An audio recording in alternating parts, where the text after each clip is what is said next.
తెలుగు రాష్ట్రాల్లో సూర్యుడు సుర్రుమంటున్నాడు. ఉదయం 9 గంటల నుంచే నిప్పులు కురిపిస్తున్నాడు. అనేక జిల్లాల్లో పగటి ఉష్ణోగ్రతలు 43 డిగ్రీల సెల్సియస్ పైగా నమోదవుతున్నాయి. వాతావరణం పొడిగా ఉంటుంది. దీంతో వేడి ఉక్కబోతతో జనం అల్లాడుతున్నారు.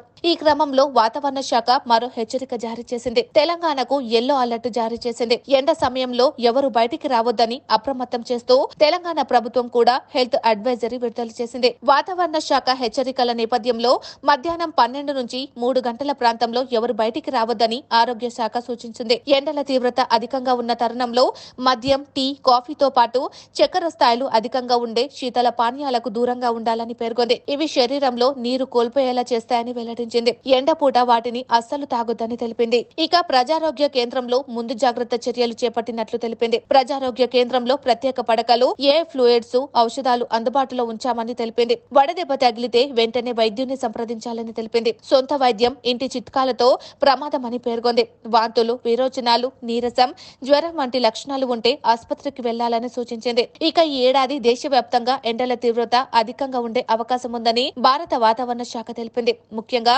మధ్య, పశ్చిమ భారత్ లో వడగాలులు ఎక్కువగా వీస్తాయని వెల్లడించింది. దేశంలో అనేక ప్రాంతాల్లో ఏప్రిల్, జూన్ మధ్య కాలంలో గరిష్ట ఉష్ణోగ్రతలు సాధారణం కన్నా ఎక్కువగా నమోదయ్యే అవకాశం ఉందని తెలిపింది. మైదాన ప్రాంతాల్లో సాధారణం కన్నా ఎక్కువ రోజులు వేడిగాలులు వీస్తాయని పేర్కొంది.